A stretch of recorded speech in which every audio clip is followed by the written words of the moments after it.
नमस्कार, मैं सुचेता वास्तु और ज्योतिष रिसर्चर। आज हमारा विषय बहुत महत्वपूर्ण है, बहुत इंटरेस्टिंग है।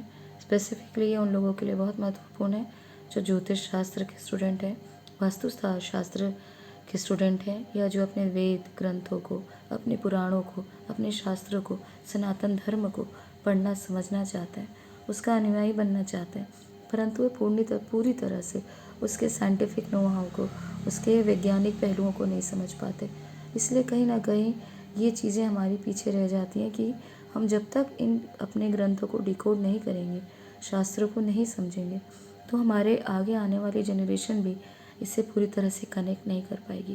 क्योंकि सनातन धर्म एक ऐसा ही मात्र एक सिविलाइजेशन है, एक सभ्यता है जो जीवित है। इसे एक जीवित मात्र सभ्यता क्यों कहा जाता है?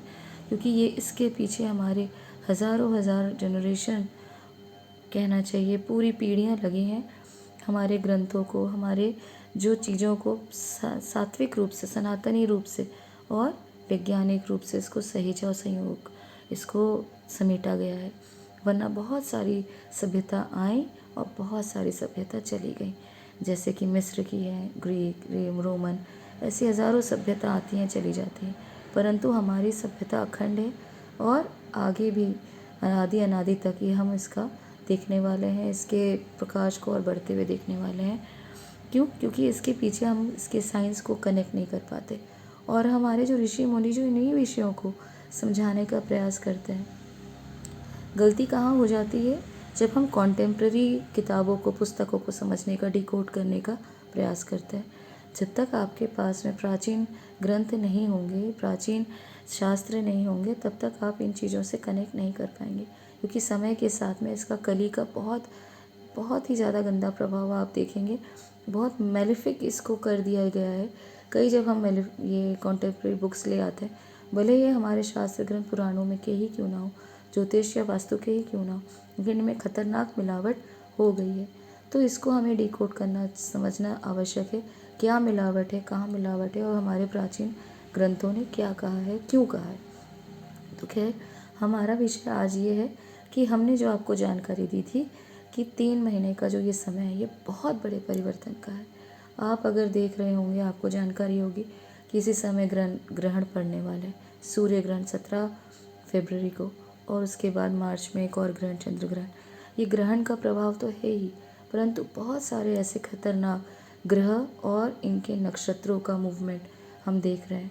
आपको पता है 9 ग्रह हैं, इनमें से 2 छाया ग्रह होते हैं, और इन 2 ग्रहों के साथ में ये हर जो 9 ग्रह हैं किसी न किसी कॉन्स्टलेशन में, कॉन्स्टलेशन का अर्थ है नक्षत्र। आप आसमान की तरफ रात को देखिए आपको क्या दिखेगा। बहुत जो चमक रहे हैं वो जनरली ग्रह होता है, और जिनमें कम प्रकाश एक समूह के रूप में आप देखेंगे वो है कॉन्स्टलेशन, अर्थात नक्षत्र। बहुत सारे नक्षत्र हैं, और मुख्य रूप से हम 27 नक्षत्रों की स्टडी करते हैं। इन 27 नक्षत्रों में मूवमेंट होता है किसी न किसी ग्रहों का, और जब इनका संयोग बनता है, इनकी दृष्टि होती है, आपस में योग तैयार होते हैं, इन्हीं को हम एनालाइज करते हैं इनकी डिग्री के माध्यम से, इनकी दृष्टि के माध्यम से, और इनके देवताओं के माध्यम से। बहुत डिटेल में हम जाके इनको समझने का प्रयास करते हैं। देवताओं को यहाँ पे हमने उल्लेख क्यों किया? क्योंकि देवताओं का जैसे हर ग्रह का और हर नक्षत्र का देवता, कोई ना कोई देवता होता है, ग्रह होते हैं, वैसे ही वास्तुशास्त्र में हर स्थान का कोई ना कोई देवता होता है। और इन्हीं देवताओं के बारे में हम अपने पुराणों में, अपने शास्त्रों में बहुत गहराई से पढ़ते हैं। दैत्यों के बारे में भी पढ़ते हैं, देवताओं के बारे में पढ़ते हैं, ऋषियों के बारे में पढ़ते हैं, और हर एक डिवाइन एनर्जी के बारे में हमें अपने ग्रंथों में हमको इसका ज्ञान होता है। जैसे कि हम बात करें पुराणों में, तो देवी भागवत है पुराण, श्रीमद् भागवत महापुराण, गरुड़ पुराण। गरुड़ पुराण को मैं यहाँ पे याद दिला दूँ कि हर मनुष्य को जीते जी पढ़ना चाहिए, परंतु आज विडम्बना है कि हम मरने के बाद पढ़ते हैं, ये बहुत गलत है। खैर, वापस अपने विषय में आता है कि इतने सारे पुराण जो हैं हमारे, इन 108 पुराणों में हर एक ग्रंथों के, हर एक ग्रहों के और हर एक देवताओं के बारे में अच्छी सुंदर, बहुत डिवाइन एनर्जी के बारे में इनका ज्ञान दिया हुआ है। अब हम समझेंगे कि ये जो हमने आपको जानकारी दी थी कि 3 महीने का समय, हम मात्र आपको ग्रहों के माध्यम से इसके बारे में नहीं कह रहे थे कि नक्षत्रों का मूवमेंट ग्रहों के साथ में ये जो योग बन रहे हैं ये तो है ही, साथ में देवीय शक्तियों का डिवाइन इंटरवेंशन भी हमें स्पष्ट दिख रहा है।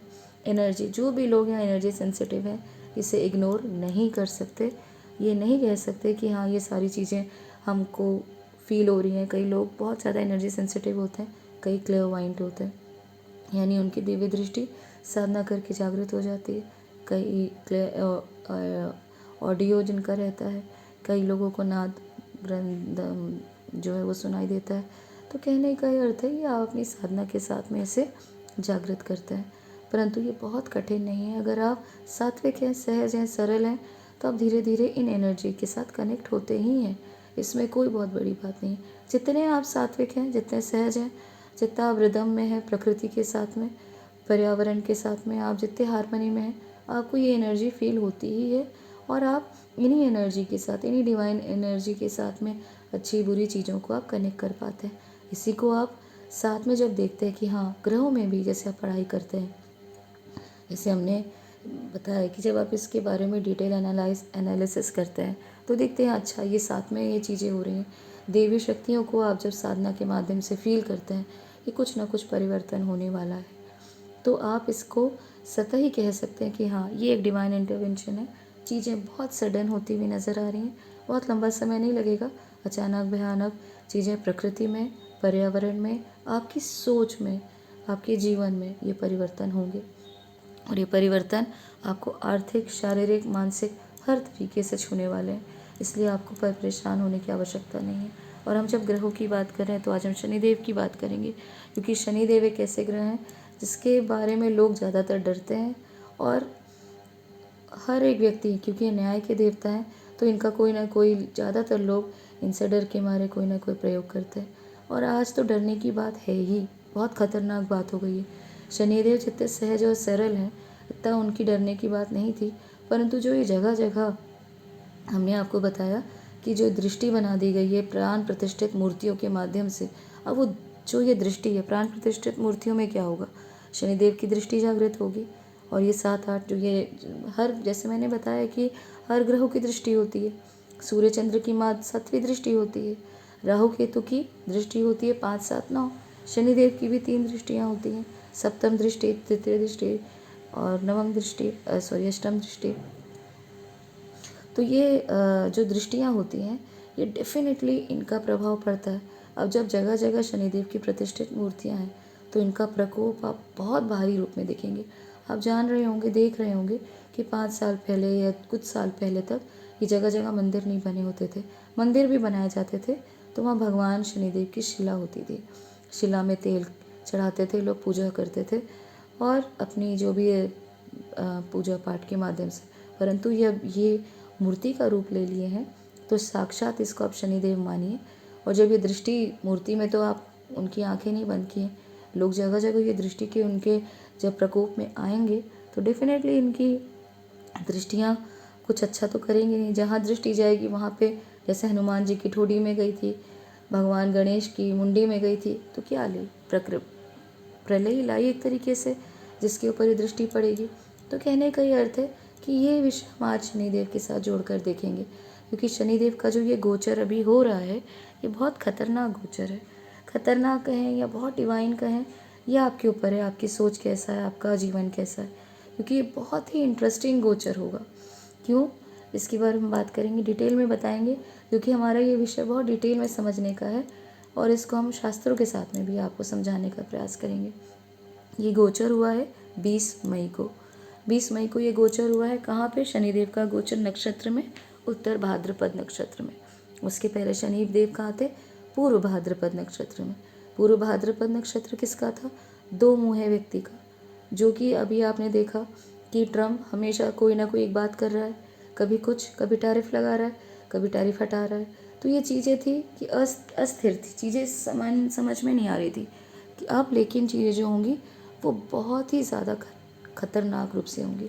क्यों, क्योंकि उत्तर भाद्रपद नक्षत्र पंचक नक्षत्र में एक है, इनकी एनर्जी ऑटोमेटिकली 5 गुना हो जाती है।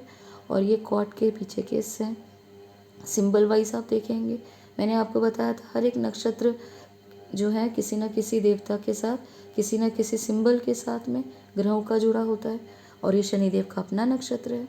तो ये जो है, आप जब हम अर्थी ले जाते हैं तो ये अर्थी के जो पाए हैं उनके 2 नग पाए भी यहाँ पे दिखाए जाते हैं इस सिंबल के साथ में। और ये दिखाता है कि बहुत तरीके से चीज़ों में परिवर्तन आने वाले हैं। और ये जल की राशि है, मीन राशि में शनिदेव गोचर कर रहे हैं। जल की राशि ही नहीं है, मीन राशि में ही शनिदेव गोचर नहीं कर रहे। ये नक्षत्र भी जल का है। कैसे जल का है शनिदेव का ये नक्षत्र? क्योंकि इनके जो देवता हैं वो है भगवान अहिर्बुधन्य। अहिर्बुधन्य भगवान जो हैं उनको आप एक डिवाइन सरपेंट, एक इच्छाधारी डिवाइन सरपेंट कह सकते हैं। और ये बहुत ही ज़्यादा, जैसे आप इनका नाम बार बार लेंगे तो आप एक एनर्जी वाइब्रेट फील कर सकेंगे। और ये इतनी डिवाइन एनर्जी है इनकी, अगर आपने पुराण पढ़ा होगा तो आपको इनके बारे में, जितना पढ़ेंगे आप उनको उतना आप इनकी एनर्जी के साथ, डिविनिटी के साथ जुड़ पाएंगे। तो स्पेसिफिकली अगर हम देखें, जो यहाँ पे हम देखते हैं ये समुद्र के साथ जुड़े हैं, क्योंकि समुद्र की रक्षा करना भगवान अहिर्बुधन्य का काम है। इनका इनका जो है स्थान, जो हम कहते हैं ना 7 समुद्र, तो ये समुद्र की गहराई में ये रहते हैं। गहराई में जो धन, खनिज, रत्न, संपदा, इसका सुरक्षा करना इनके डिपार्टमेंट में, इनकी व्यवस्था में है। और ये समय आप देखेंगे कि जो अभी ये शक्तियाँ हैं, अब आप बहुत ज़्यादा उग्र होते हुए देखेंगे समुद्र को भी। जैसे मैंने बताया कि जो ये सोलर इक्लिप्स है 17 फरवरी का, ये भी कहाँ हो रहा है? समुद्र की तरफ हो रहा है, एंटार्क्टिका में हो रहा है। ज़्यादातर एरिया समुद्र का ही कवर हो रहा है। और ये एंटार्क्टिका का जो स्थान है साउथ पोल का, अगर आप इसको गहरे डीप डाउन सी के साथ जोड़ें तो ये बहुत गलत नहीं होगा। क्योंकि ये एनर्जी हम अब जैसे अब सूर्य ग्रहण के बारे में बात करेंगे कि समय है अभी 17 फरवरी को ग्रहण है, तो इसके पहले जो समय होगा हम उसमें आपको इसके बारे में कोशिश प्रयास करेंगे जानकारी देने का। परंतु शॉर्ट में बताया जाए तो ये भी बहुत ज़्यादा समुद्र के साथ जुड़ा है सूर्य। और यह शनिदेव का भी गोचर जो उत्तरा भाद्रपद मीन राशि में, जल की राशि, जल का यहाँ पे देवता, वो भी सबसे खतरनाक देवता। अब हम इसको समझने के लिए थोड़ा सा आपको अपने पुराणों को समझना पड़ेगा। आपने पढ़ा होगा, अगर आपने श्रीमद् भागवत महापुराण पढ़ा होगा या आपने देवी भागवत पढ़ा होगा तो आपको इनके बारे में ज़रूर जानकारी होगी। या शिव महापुराण में भी इनके बारे में सुंदर उल्लेख है और बहुत गहराई से इनके बारे में लिखा है। क्योंकि ये कहानी शायद ही कोई सनातनी हो जो नहीं सुना हो, वो राजा परीक्षित की, जो पार्थ के मध्य पांडव के पौत्र थे। राजा परीक्षित का जब अंतकाल आया, उनकी बुद्धि भ्रष्ट हुई, विनाश काले विपरीत बुद्धि, तो हमारे ग्रंथों में क्या कथा आती है कि उनके माथे में जो सोने का मुकुट था उसमें कली प्रवेश कर गया। कली के प्रवेश के कारण उन्होंने साधना में लीन एक ऋषि, और उन ऋषि का नाम था ऋषि श्रमिक, उनके गले में मरा हुआ सांप डाल दिया। क्यों डाल दिया? वो प्यासे थे, पानी मांगे, देखा कि राज ऋषि उठ नहीं रहे, सुन नहीं रहे और उनको जल दिखा नहीं, और गुस्से में आके उन्होंने उनके ऊपर मरा हुआ सर्प डाल दिया। फिर क्या होता है, कथा इस तरह से आती है कि श्रमिक ऋषि के जब पुत्र आते हैं श्रृंगी ऋषि, वो देखते हैं, वो बहुत ज़्यादा गुस्सा होते हैं, बहुत ज़्यादा उग्र होते हैं और श्राप दे देते हैं गुस्से में। और कहते हैं कि जो भी ये गलत कृत्य मेरे पिता के साथ में किया, उनका अपमान किया है, उसकी 7 दिन में तक्षक सांप के द्वारा उसकी मृत्यु हो जाए। और हुआ भी ऐसे ही। राजा परीक्षित की 7वें दिन में उनकी तक्षक नागराज से उनका जो है वो शरीर भस्म हो गया। अब कथा ये भी आती है, आपने इसको सुना होगा, पढ़ा होगा, कि किस प्रकार से राजा परीक्षित ने अपने उन्नति के लिए, अपने ऊर्ध्व गति के लिए साधनाएं की और भक्त सबके पास गए कि मुझे क्या करना चाहिए। फिर उनको रास्ता दिखा कि शुकदेव के माध्यम से, ऋषि शुकदेव के माध्यम से उन्होंने सुनी गीता का पाठ। ये जो है हमने बताया जैसे कि श्रीमद् भागवत गीता का पाठ उन्होंने सुना और उनकी उन्नति हुई और वो उनकी जो है ऊर्ध्व गति को वह प्राप्त हुए। ये कथा इस प्रकार से आपने सुनी हुई होगी। परंतु इसके बाद की जो कथा है, अब यहाँ पे रोल शुरू होता है भगवान अहिर्बुधन्य का, कि परीक्षित के तो यहाँ पे शरीर उन्होंने त्याग दिया, उनकी मृत्यु हो गई, परंतु उनके पुत्र बहुत ज़्यादा कष्ट में आए और बहुत दुखी हुए कि ये कैसे मेरे पिता का अचानक भयानक किस तरह से उनका निधन हो गया। तो उन्होंने यज्ञ शुरू किया और यज्ञ में उन्होंने सर्प यज्ञ किया और उसमें सांपों को मारना शुरू किया। सर्प का जन्मेजय ने जैसा यज्ञ करना शुरू किया, धीरे धीरे वहाँ सांप आके भस्म होना शुरू हुए। हाहाकार मच गया चारों तरफ। फिर कथा आती है कि यहाँ पे भगवान अहिर्बुद्धन्य का जो है, जो खुद एक इच्छाधारी बहुत ही डिवाइन सोल थे, उन्होंने इसका इंटरवेंशन कराया, इसको रुकवाया और कहा कि चीज़ों को शांति से, ये जो चीज़ें हुई हैं उसको न्याय हो, और सब चीज़ें जो हुई थी उनका यहाँ पे होने से चीज़ों को एक तरीके से जो है यज्ञ ख़त्म हुआ और सब चीज़ें सामान्य हुई। और वापस हमारा जो हम देखते हैं कि इस कथा के माध्यम से ये भी एक समझ में आता है कि ये एक अन्याय के प्रति जो ये घटना घटी, फिर उसके बाद एक और अन्याय हुआ, परंतु यहाँ पे ये कथा को आपको यहाँ डिकोड करना बहुत आवश्यक है कि जो ये समय यहाँ पे आप होता हुआ देखेंगे, आगे भी ये चीज़ अब कंटिन्यू होगी। आप देखेंगे बहुत सारी चीज़ें ये सामाजिक रूप से भी होगी, देश काल के अनुसार भी, और व्यक्तिगत रूप में भी चीज़ें बहुत ज़्यादा लोगों को भ्रमित करेंगी। लोग बहुत ज़्यादा गलत स्टेप्स लेंगे, जैसे कि अभी ट्रम्प है। कुछ ही दिन में ये ट्रम्प, क्योंकि 20 जनवरी से मैंने बताया कि यहाँ शनि गोचर शुरू हो चुका है, तो कुछ ही दिन में आप देखेंगे शनि का यहाँ के उसका प्रभाव, अभी कली का प्रभाव, इतना महाकली दैत्य का प्रभाव होगा कि ये ईरान के ऊपर और वहाँ पे जो है एक बहुत बड़ा जो यहाँ पे उसको ईरान को एक तरीके से समाप्त करने का या वहाँ पे सत्ता परिवर्तन का कार्य किया जाएगा। और ये भी आपको समझना होगा कि कल्कि देवता को आने के लिए उन्होंने ये कहा था कि ये बहुत उग्र हैं। कल्कि देवता कोई सौम्य राम जी या कृष्ण जी ऐसे सौम्य अवतार नहीं होंगे, बहुत उग्र अवतार होंगे। मृत्यु का एक तांडव मचेगा, परंतु उनके आने के पहले सारे जो है मलेच्छ एक दूसरे को ख़त्म करेंगे। जो तामसिक व्यक्ति हैं, तामसिक जीवन जीने वाले लोग हैं, एक दूसरे का यहाँ पे उनको समापन का कार्य करेंगे। तो यहाँ पे ये कहना कि ये गलत होगा, ये गलत नहीं है। चीज़ें जो होंगी ये मतलब एक तरीके से ये पहले से प्री डिसाइडेड है, कहना गलत नहीं होगा, क्योंकि म्लेच्छों के द्वारा ही म्लेच्छ का यहाँ पे अंत होगा।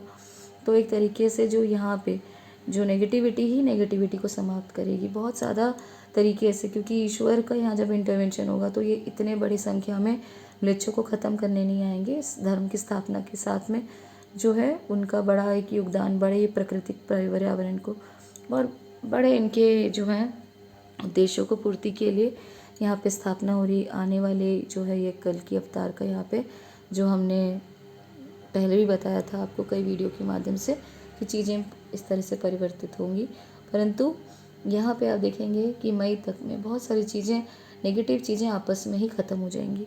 दूसरा आप यहाँ पे देखेंगे अब न्याय होगा, क्योंकि जैसे ही जो शक्तियाँ हैं, जैसे आपने देखा कि भगवान अहिर्बुद्धन ने आए और किस प्रकार से उन्होंने यज्ञ को समाप्त कराया और जन्मेजय को शांत कराया और पूरी चीज़ों को नॉर्मलाइज कराने का कार्य किया। तो अब एक शक्ति का यहाँ पे इंटरवेंशन होगा। जब म्लेच्छों का अंत बहुत तरीके से हो जाएगा तो चीज़ें अपने आप ही समापन की ओर लाई जाएंगी। और यहाँ पे आप देखेंगे कई तरीके से यहाँ पे शांति का स्थापना, कुछ समय लगेगा, डेफिनेटली कुछ समय, क्योंकि आज अगर कोई ग्रह का गोचर होता है तो अगले दिन उसका असर नहीं होता, इसका समय कई समय तक होता है। जैसे अगर कोई व्यक्ति जन्म लेता है, उसके कुछ योग बनते हैं, तो जो समय का घड़ी बनी हुई होती है वो घड़ी के अनुसार ही वो जो है इवेंट होता है, वो अकर होता है। तो वैसे ही यहाँ पे बहुत सारी चीज़ें इवेंट जो है अकर करने वाली हैं, इनका इंसिडेंट जो है घटनाएं दुर्घटनाएं होने वाली हैं और ये यहाँ पे आप रिपीट होते हुए देखेंगे। साथ ही साथ हमने यहाँ पे देखा कि राजा परीक्षित को किसने सहारा दिया, किसके माध्यम से उनकी ऊर्ध्वगति हुई, श्रीमद् भागवत गीता महापुराण के माध्यम से।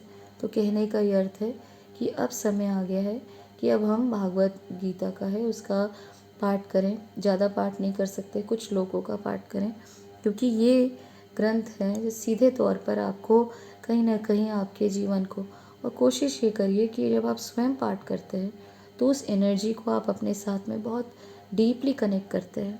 और यहाँ पे आपको समझना होगा कि शुकदेव की जो एनर्जी है, शुकदेव ऋषि, शुकदेव ने राजा परीक्षित को ज्ञान दिया था या गीता का जो भी उपदेश दिया था, और शुकदेव को किससे मिला था? भगवान साक्षात भोलेनाथ से, महादेवों के देव महादेव से।